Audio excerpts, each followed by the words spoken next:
마태복음 24장에 보면 제자들이 예수님에게 마지막 때의 징조를 물어봅니다. 말세에 어떤 징조가 있습니까? 그랬더니 예수님이 하신 말씀이 많은 사람들이 내 이름으로 와서 나는 그리스도라고 하면서 많은 사람들을 미혹하게 될 것이다. 이 마지막 때의 징조입니다. 거짓 선생들이 나타나서 나는 그리스도다라고 말하면서 많은 사람들을 유혹할 것이다. 지금 베드로후서를 강의하면서 거짓 선생들에 대한 얘기를 하고 있습니다. 거짓 선생은 사탄의 메신저입니다. 그걸 분명히 아셔야 돼요. 거짓 선생은 아주 언변이 좋습니다. 듣기 좋은 말로 우리를 미혹합니다.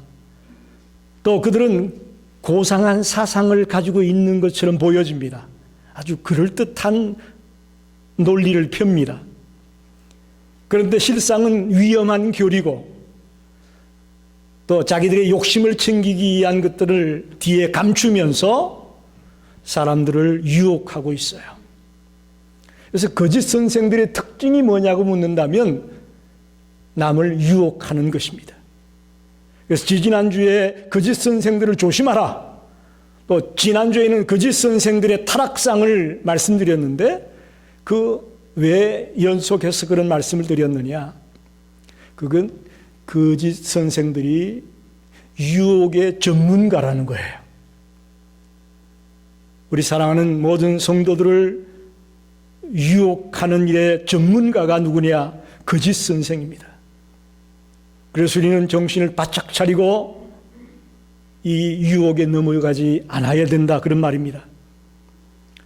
지금 우리 주변을 보면 너무나 많은 사람들이 그리스도를 떠난 배교자의 삶을 살고 있습니다. 한때는 우리와 같이 뜨겁게 신앙생활을 했고 아주 교회도 열심히 나오고 주의를 꼭 지키고 성경도 열심히 보고 정말 뜨겁게 신앙생활을 했던 분들이었는데 어느 순간 슬금슬금 멀어지기 시작하더니 교회도 나오지 않습니다. 주일도 지키지 않습니다. 심지어는 그렇게 하고도 아무렇지도 않은 것처럼 살아가는 많은 배교자들을 만나게 됩니다. 혹시 여러분 중에 나도 저랬으면 좋겠다. 주일날 나가서 신나게 놀고 마음껏 즐기고 뭐 고리타분하게 그냥 어두컴컴한 교회 가서 뭐 하는 거냐? 혹시 그런 유혹을 받는 분은 안 계십니까? 또 내가 과거에 열심히 나갔었지만 지금 안 나가도 별일이 없더라. 하나님 아마 안 계신지도 몰라. 이런 의심이 들지는 않습니까?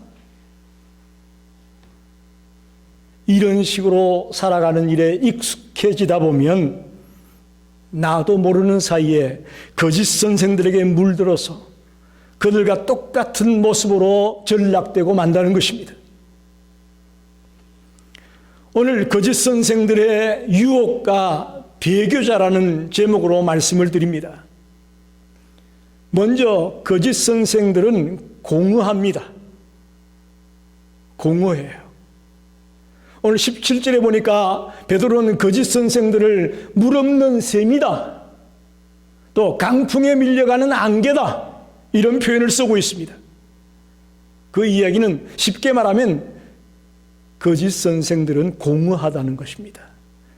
말로는 우리에게 풍성한 것을 주고 영적으로 유익을 주고 힘을 주고 행복을 줄 것 같이 말하는데 실상 들어가 보면 공허하기 그지없습니다. 아무런 유익이 없고 아무런 도움이 없습니다. 그들은 스스로 지혜롭다고 말합니다. 자기들의 말 속에 진리가 있다고 말합니다. 자기들에게 생명이 있다고 말합니다. 큰소리 빵빵 칩니다. 그런데 막상 아무런 유익이 없어요. 그게 물 없는 셈이에요. 여러분, 지친 여행자가 저기 운물이 있는 것을 보고 갈증이 나서 달려갔습니다. 그런데 막상 운물을 쳐다보니 바짝 말랐습니다. 얼마나 황당하고 얼마나 분하겠습니까? 오늘 거짓 선생들의 메시지가 그와 같습니다. 겉으로 보기엔 번들을 합니다. 대단한 것이 있는 것처럼 보여집니다. 그러나 막상 열어보면 아무것도 없습니다. 공허하기 그지없습니다. 그들은 언변이 뛰어나다고 말했죠. 그리고 겉으로도 아주 화려해 보입니다. 거짓 선생일수록, 이단일수록 화려해요. 그리고 때때로 능력이 나타나기도 합니다. 때때로 하늘에서 불이 쏟아지는 것 같은 그런 정세를 보일 수도 있습니다. 그러나 겉으로 보기엔 그럴듯해도 아무런 유익이 없고 허무하고 공허하기 그지없는 거짓 선생들의 실상을 지적하는 말이 물 없는 셈이라는 거예요. 강풍에 밀려가는 안개다. 원래 안개라는 것은 일시적이죠. 아침에 새벽에 잠깐 끼었다가 사라져버리게 되는데, 그러나 안개가 많이 모이게 되면 비가 되고요, 또 이슬이 되어 땅을 축축하게 적시기도 합니다. 그러나 그것이 거센 바람에 밀려가 버린다면 아무 소용이 없는 거예요. 아무 소용이 없습니다. 전혀 가치가 없는 것이죠. 마찬가지로 거짓 선생들도 불완전한 상태에 있다는 것입니다. 바람이 불면 온데간데 없이 사라져버리는 것이 거짓 선생이라 그런 말이에요. 이런 자들의 종말을 말하기를 캄캄한 어두움이 예비되어 있다. 거짓 선생들에게는 캄캄한 어두움이 예비되어 있다라고 성경이 말합니다. 거짓 선생들의 결국은 캄캄한 어두움에 처하는 운명이다, 그런 말이에요. 화려해 보이고 대단한 것이 있을 것처럼 말은 했는데 막상 아무것도 없고 그들은 캄캄한 어두움에 처하는 운명이 되고 말 것이다. 오늘 두 가지 은유를 먼저 말했습니다. 물 없는 샘과 같고 강풍에 밀려가는 안개와 같은 것이 거짓 선생이다. 즉 공허하고 실망스럽게 짝이 없는 것이 거짓 선생이라는 것입니다.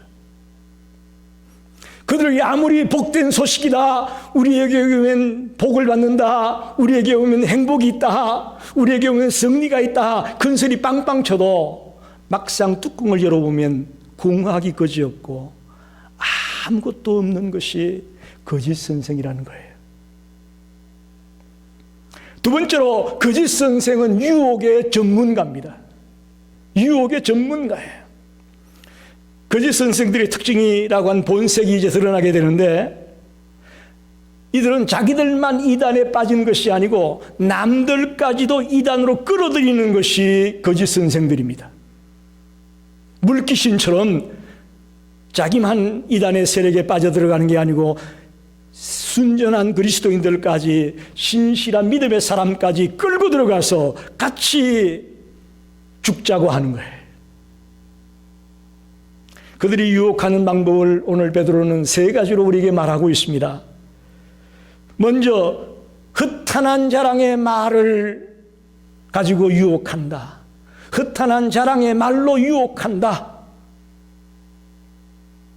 그들은 실속이 없는 말로, 거짓말로, 허풍으로 사람들을 유혹합니다. 여러분, 저 사람이 하는 말이 진실인지 허풍인지 속이는 말인지 진리인지 이걸 우리가 구분해야 됩니다.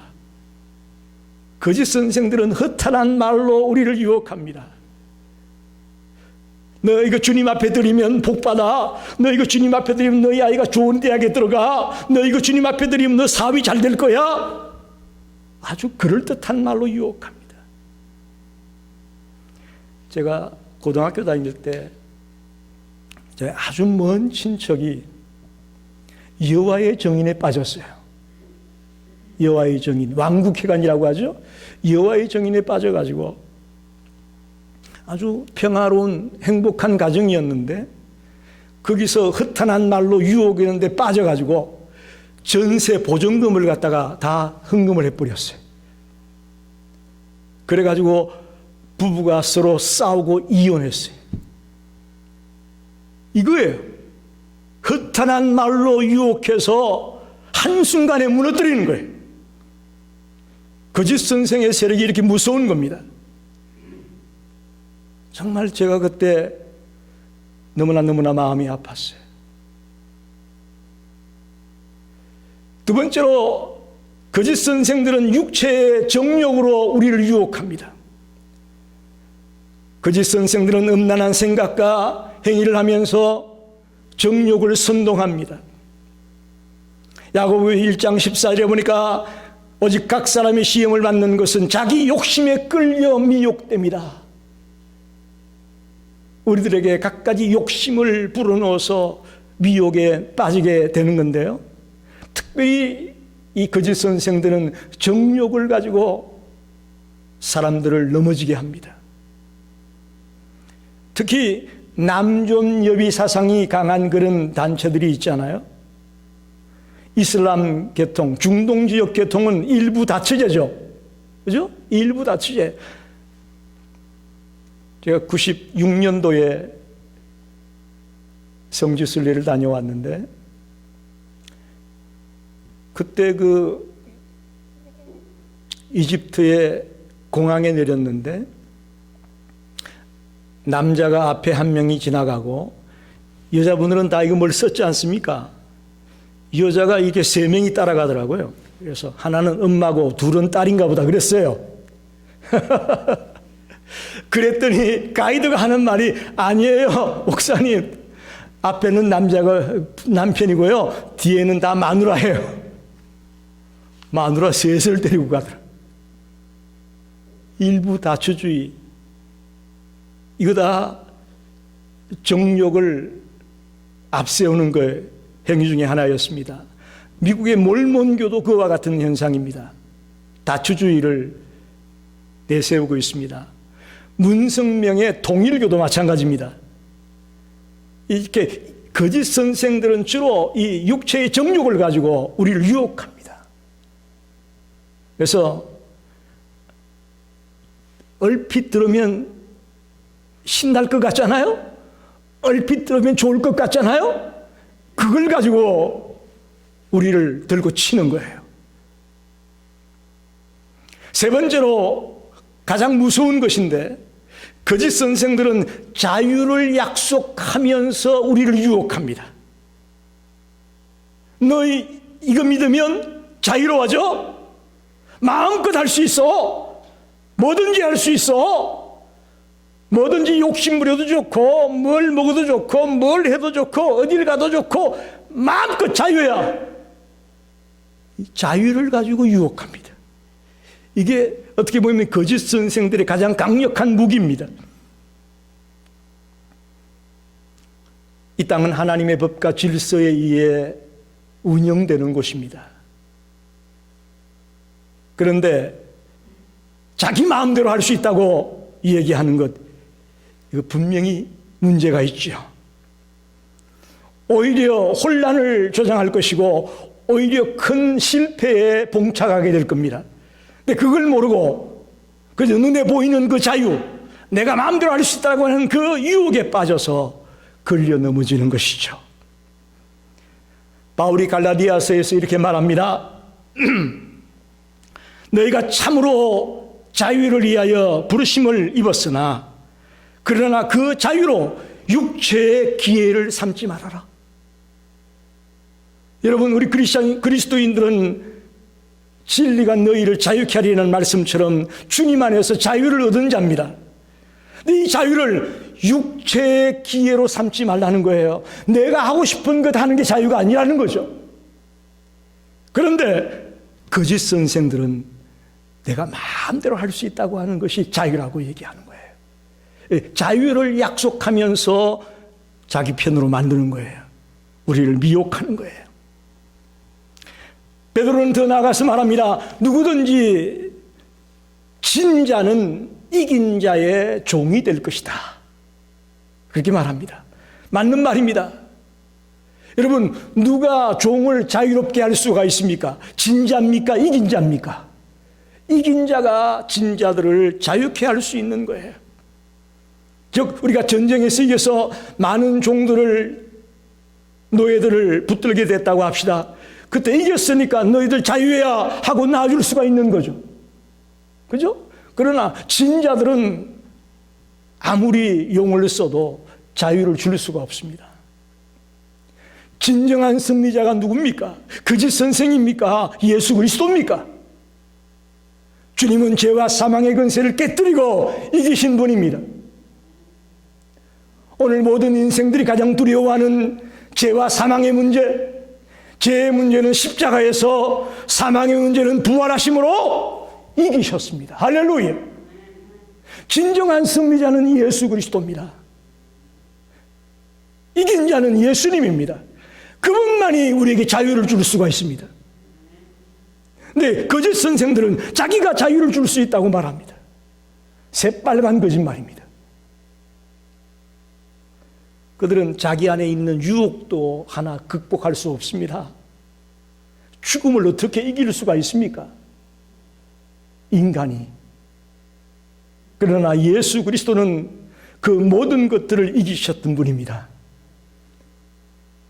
그래서 누군가가 여러분에게 찾아와서 자유를 약속하는 말을 할 때에 사탄아 물러가라 하고 그들을 단번에 물리치는 자가 되시기를 바랍니다. 그들이 하는 말은 진리가 아닙니다. 내가 곧 길이요 진리요 생명이니 나로 말미암지 않고는 아버지께로 올 자가 없다. 여러분, 예수 그리스도 안에 있을 때 참 자유가 있습니다. 우리 사랑하는 모든 성도들이 주님 안에서 참 자유를 누리는 성도들이 되시기를 바랍니다. 이처럼 거짓 선생들은 유혹의 전문가입니다. 마지막으로 생각해 볼 것은 배교자들의 비참한 모습을 여러분 기억하십시오. 주님을 믿다가 이 거짓 선생들의 유혹에 빠져서 배교자의 자리에 들어간 자들이 얼마나 비참한 것인가를 오늘 말씀하고 있습니다. 20절에서 22절에 자세하게 말씀합니다. 첫째는 처음보다 더 악해진다고 말합니다. 여러분 보세요. 우리가 신앙의 삶을 살다가 배반한 자들은 신앙을 가지기 이전에 있던 그 모습보다도 훨씬 더 악한 모습으로 전락하고 만다고 오늘 성경이 말하고 있습니다. 우리가 주님을 만나서 주님의 말씀에 순종하고 또 주님 은혜 가운데 살아가다가 이제 그걸 거역하고 그걸 배반하고 떠나게 되면 과거에 내 멋대로 살던 생애보다도 더 악한 모습으로 떨어지고 만다라는 거예요. 그 대표적인 예가 마태복음 12장에 보면 예수님이 이런 비유를 들죠. 한 사람에게서 귀신이 쫓겨나갔습니다. 그래서 이 사람이 고침을 받았습니다. 근데 이 귀신이 여기저기 또 자기가 머물 곳을 찾아다니다가 찾지를 못해가지고 다시 그 사람에게 왔어요. 그랬더니 이 사람이 귀신이 떠나간 뒤에 아주 깨끗하게 청소가 되어져 있었어요. 그러자 이 귀신이 이번에는 더 악한 귀신 7을 데리고 그 사람에 들어가가지고 이 사람을 아주 더 엉망진창으로 만들었다. 그런 얘기. 아주 실감나는 예합니다. 우리가 신앙으로 잘 달려가다가 주님을 떠나게 되면 옛날 행편보다도 더 못한 행편으로 떨어지고 마는 비참한 인생이 되고 만다는 것을 잘 보여주는 것입니다. 구약에 엘리사 선지자가 나오죠. 그의 종 게하시가 있는데 나아만 장군이 문둥병 때문에 엘리사를 찾아왔었죠.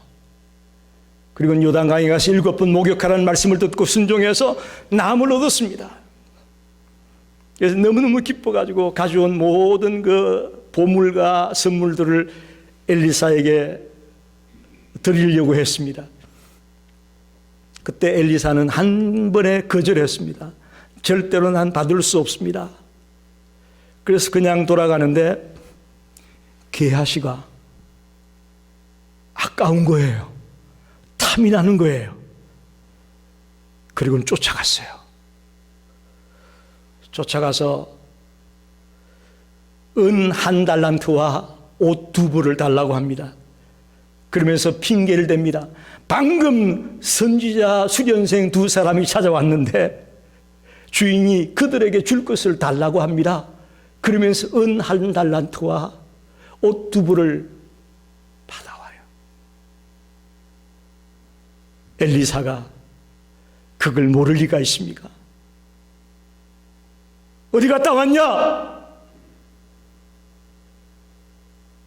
게하시는 나하만이 알았던 문둥병을 대신 앓게 됩니다.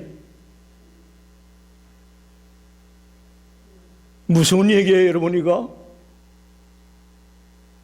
배교자의 삶이 얼마나 비참해지는가를 보여주는 말씀이라고 저는 봅니다. 예수를 3년 동안 쫓아다녔던 가룟 유다를 생각해 보십시오. 그가 3년 동안 예수님의 제자로 열심히 주를 따랐던 사람입니다. 그런데 은 30에 스승인 예수를 팔아버렸습니다. 그래서 그의 마지막이 어떻습니까? 비참하게 자살하는 것으로 끝나고 말았습니다. 배교자의 실상이 첫 번째는 처음보다도 더 악한 모습으로 떨어지고 마는 것을 우리에게 보여주고 있습니다. 두 번째는 그 영혼이 더 더러워진다, 그렇게 말합니다. 배교자는 아주 영혼이 더러워지는 상태에 들어가게 된다. 그걸 2가지 속담을 가지고 얘기하죠.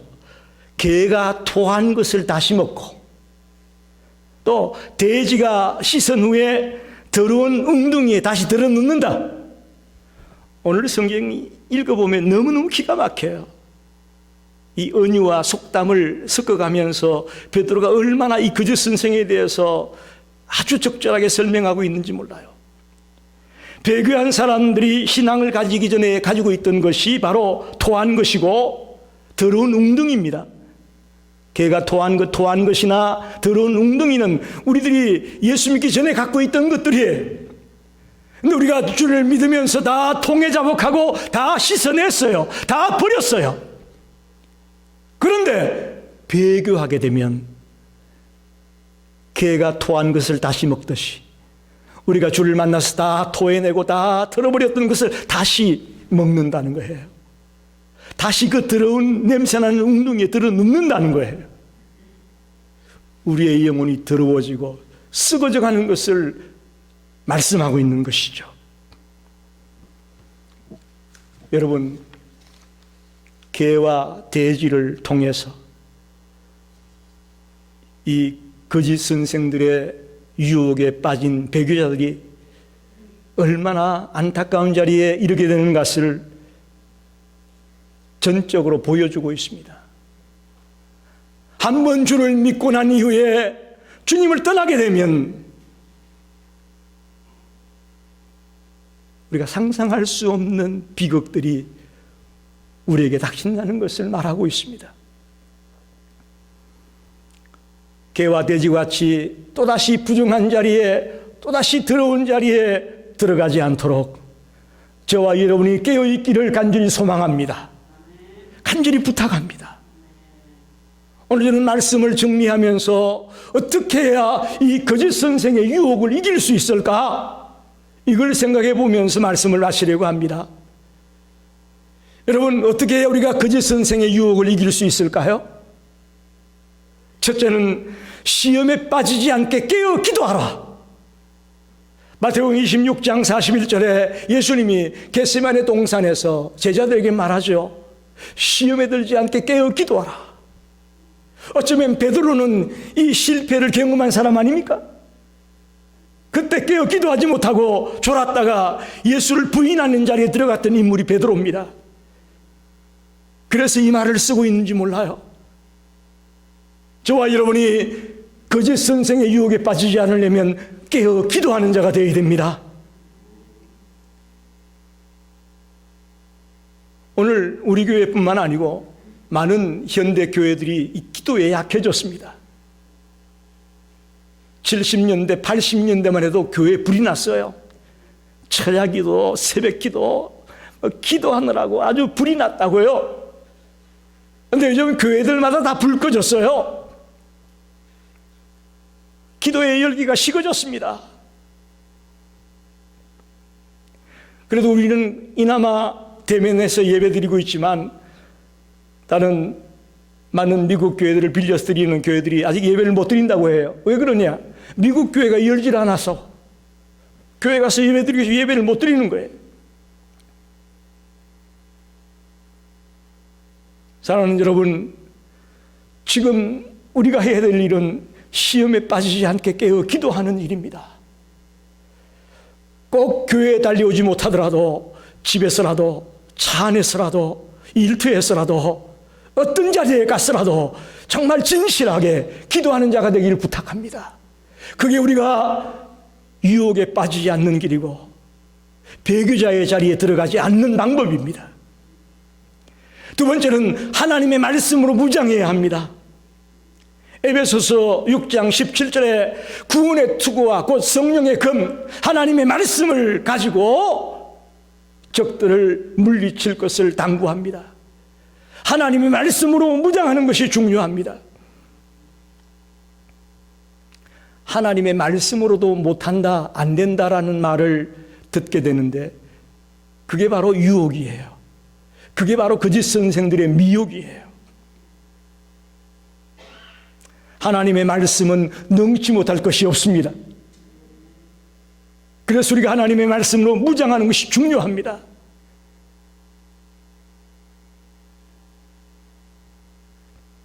오늘 인터넷이 발전하고 정말 수많은 정보들이 하루에도 우리를 어지럽히고 혼란시키고 있습니다. 이럴 때에 정말 흔들리지 않는 진리인 하나님의 말씀을 붙들고 무장하는 자리에 나가기를 바랍니다. 그것이 우리를 살리는 것이고 그것이 어떤 세력이 우리를 흔들어도 우리를 유혹해도 우리가 넘어지지 않는 비결이 될 것을 믿습니다. 마지막 하나는 자기 자신을 절제하는 것입니다. 거짓 선생들의 유혹에 빠지지 않으려면 자기를 절제하고 자기를 다스려야 됩니다. 고린도전서 9장 25절로 27절에 보니까 이기기를 다투는 자마다 모든 일에 절제하나니 27절에 내가 내 몸을 쳐 복종하게 함은 내가 남에게 전파한 후에 자기가 도리어 버림이 될까 두려워합니다. 바울은 자기가 남들에게는 복음을 전해놓고 내가 복음을 떠날까 봐 두려워 매달리고 있는 모습을 표현하고 있습니다. 날마다 자기를 절제하고 날마다 자기를 죽이는 자리에 들어가지 않는 자들은 복음을 전해놓고도 자기가 복음에서 떠나는 일이 일어날 수 있다는 거예요. 일어날 수 있다는 거예요. 특별히 교회 직분자들 여러분, 나는 뭐 근사니까, 나는 집사니까, 나는 사모니까 구원 따놓은 당상이겠지. 아닙니다, 여러분. 우리가 다른 사람에게 복음을 전해놓고 내가 오히려 복음에서 멀어지는 수가 있을 수 있게 날마다 자기를 절제하고 자기를 자제하고 자기를 다스리는 자리에 들어갈 것을 당부하는 말씀입니다. 사랑하는 성도 여러분, 거짓 선생들의 유혹을 피해서 도망갈 생각만 하지 마시고 당당하게 싸워 이기는 자가 되시길 바랍니다. 우리가 당당하게 싸워 이겨야 돼요. 자꾸 도망다니고 자꾸 숨고 그러면 한도 끝도 없습니다. 기도를 통해, 말씀을 통해, 자기를 다스리는 것을 통해 당당하게 대적하고 물리칠 수 있는 자가 되기 원합니다. 정말 이 땅의 이단 사슬들은 혈안이 되어 있습니다. 한 생명이라도 더 자기 부하를 만들려고, 자기 수하에 속한 사람으로 만들려고 혈안이 되어 있습니다. 이때에 말씀과 기도로 당당하게 그들을 대적하고 그들을 물리치는 성도들이 되시기를 간절히 축원합니다. 기도하겠습니다.